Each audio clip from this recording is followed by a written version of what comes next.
Welcome to Healthcare Workflow Process Improvement, Process Mapping, Lecture C, Jordan Notation for Dataflow Diagrams.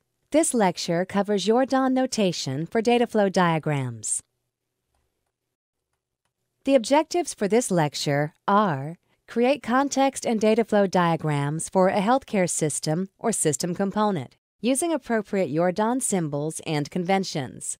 Choose the correct scope and detail level for a process flowchart and Dataflow diagram. The topics covered in Lecture C are: recognize and interpret Jordan Dataflow diagram symbols and conventions, and create Dataflow diagrams, DFDs, for healthcare scenarios. Dataflow diagrams provide a way to document and visualize the movement of data through a process. As such, they document several aspects of processes that analysts and process designers are interested in.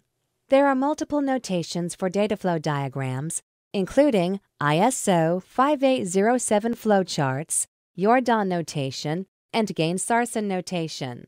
We will only cover Jordan notation for Dataflow diagrams Lecture C. Jordan notation was introduced in Edward Jordan's 1989 book, Modern Structured Analysis, Jordan 2006. Jordan notation exists for three types of diagrams. 1. Dataflow diagrams. 2. State transition diagrams. And 3. Entity relationship diagrams. These are different from the entity relationship diagrams that are logical relational data models covered in Lecture E. The most commonly used Jordan diagram in healthcare is the Dataflow diagram. Each of the methods for diagramming a process introduced in Lecture A covers certain aspects of processes.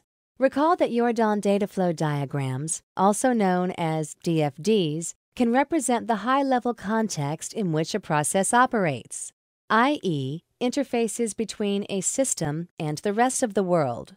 Dataflow diagrams, DFDs, can also be used to illustrate the details of entities from and to which data are received, sent, process steps, i.e., data or information transformations that occur, and data movement between entities and processes, processes and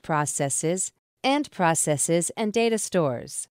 Dataflow diagrams do not represent information content, roles, or the logic of flow control. Sequence of processes, flow, can be indicated as we will see. Here we note Dataflow diagrams as representing data flow steps and not process steps. This is somewhat artificial. As Jordan describes in his 2006 revision of Just Enough Structured Analysis, the Dataflow diagrams can be used to diagram processes. Doing so requires using flows to represent physical things such as materials or supplies, and the process symbols represent operations on the materials rather than on data. Jordan 2006. However, we describe DFDs as just representing data flow steps rather than process steps. We will cover two uses of Dataflow diagrams in this presentation. 1. A high-level version that is called a context diagram. And 2. More detailed versions called Dataflow diagrams. Both context diagrams and DFDs use the same notation. The only difference is that the context diagram is the 50,000-foot bird's-eye view rather than the details. At the highest detail level, the context diagram represents an entire system as a single process and highlights the interfaces between the system and the outside world. Thus, context diagrams are helpful to document and share knowledge about what is included in a process, the scope. A context diagram, shown on the slide, is the highest level, i.e., least detail, DFD. The context diagram depicts the system or process you are modeling as one process.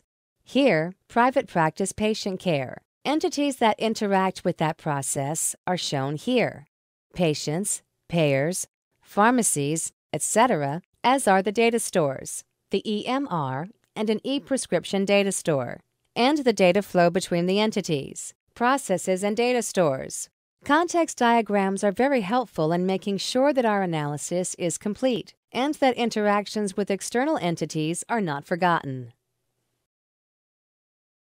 The example data flow diagram on this slide shows the data movement and transformations as a patient goes through the entire visit process. This begins with the reception intake process, where the intake data are entered or written to the administrative database that will be used for billing. After intake, the medical office assistant is given the room assignment. In the examination room, the provider assesses the patient, charts clinical data, and generates orders for further processes. The orders and clinical data are stored in the EHR. The EHR data are then used in the billing process to generate the claim for financial reimbursement from the payer. Entities are origins or consumers of data, also called terminators. They are typically individuals, groups of people, for example, another department or division within the organization, external computer systems, and external organizations.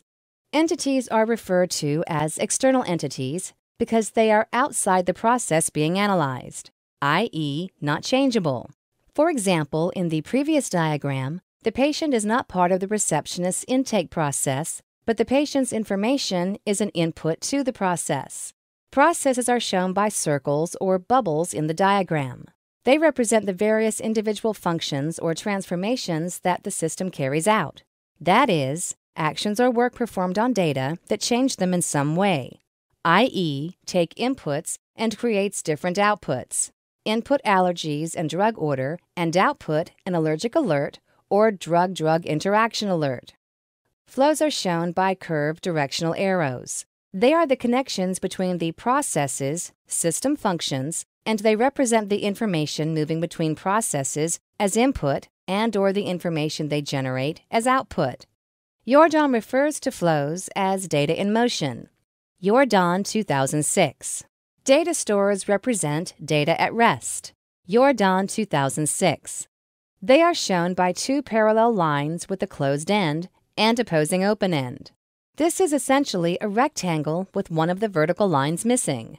They show collections of data that the system must remember for a period of time. When the system's designers and programmers finish building the system, the stores will typically exist as files or databases. Jordan published several books and papers with different people. Variations of this notation exist. We chose one here and use it consistently. Entities represent people, organizations, or other things that interact with the system, i.e., entities are outside of the system. They may, of course, be part of a larger workflow process, but they are external to the information system processing the data. Entities send or consume information, and are also called sources or sinks of information. Data flows can come to and from entities only from processes. This is because entities are used to represent sources or consumers of information that are not a part of the system being analyzed. If flow between entities, for example, were represented on the diagrams, then that would imply that they were part of the system being analyzed. As such, data flows to and from entities represent system interfaces, a very important thing to show. A process should be named or described with a single word, phrase, or simple sentence that describes what the process does. A good name consists of a verb-object phrase, such as assessment or assess patient. In some cases, the process will contain the name of a person, group of people, computer, or mechanical device. That is, the process sometimes describes who or what is carrying out the process rather than describing what the process is. The process flow is represented by curved arrows. Arrowheads on the flow indicate the direction of the movement of data, i.e., whether the data are moving into or out of a process, or both. The name of the process represents the meaning of the data that moves along the flow. Importantly, the same content may have a different meaning in different parts of the system. For example, the address as given by a patient versus the address that has been matched and validated. The data store represents a collection of data at rest. It should be named with a noun or noun phrase and can be computerized or non-computerized, such as paper charts. Data stores are passive, i.e., processes put data in or read data out of the data store. Arrows to data stores mean write, update, or delete data into the data store. Arrows from data stores mean read, retrieve, or use data from the data store. Data flows to data stores cannot come from other data stores or from entities. As previously mentioned, a data store resembles a rectangle lacking one of the vertical lines. In your DON notation, an event list accompanies a Dataflow diagram. An event list contains things that stimulate action from the system. For example, for prescribing, a patient calls for a refill. A pharmacy calls for a refill, or a patient presents with a problem requiring medication. Your DON notation conventions are important. The analyst should choose meaningful names for all processes, flows, stores, and terminators. Also, number the processes by placing a unique number in the circle at the top. You should redraw the DFD as many times as necessary until it is clear and complete, and simplify the DFDs as much as possible. A good DFD fits on one page and is not too crowded. If additional details are needed, processes can be exploded on a new page. Everything on one page should be at the same detail level. Style matters in your DON notation and can be used by the analyst to provide additional meaning to DFDs. The size and shape of bubbles are up to the diagram creator and their client. Curved or straight arrows can be used. A diagram looks neater with one or the other, but not both in the same process. There is no excuse for hand-drawn diagrams today, except during a whiteboarding stage. The analyst may choose to name the processes for the role that they perform, as well as use colors to differentiate the types of entities or flows in the diagrams. With all of these style options, the DFDs can provide as much or as little detail as is needed to appropriately represent the process for the given audience.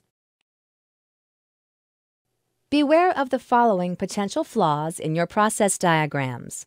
Black holes, as your DON calls them, are processes that have inputs but no outputs. Miracles are processes that have outputs but no inputs. Mysteries are unlabeled flows and unlabeled processes. We encourage the analyst to represent processes with leveled diagrams where necessary in order to have a diagram that is readily understood and can be provided at the appropriate level of detail for the audience. Start with higher level, context diagrams to understand the scope and boundaries. These may be used for discussions with leadership in the healthcare setting. Then decompose the processes to lower levels of detail when needed. Remember, the ultimate goal is an optimized clinic process, not a large detailed set of diagrams. Remember the guidance from Edward Yourdon's 1989 work, Just Enough Structured Analysis. I quote, "Even if our job were to design the world, we would have to recognize that the world is only a part of the solar system, which is part of a small obscure galaxy, which is ultimately part of the universe. The first major model that you must develop as a systems analyst is one that does nothing more than define the interfaces between the system and the rest of the universe, that is, the environment." There have been several variations on your DON notation.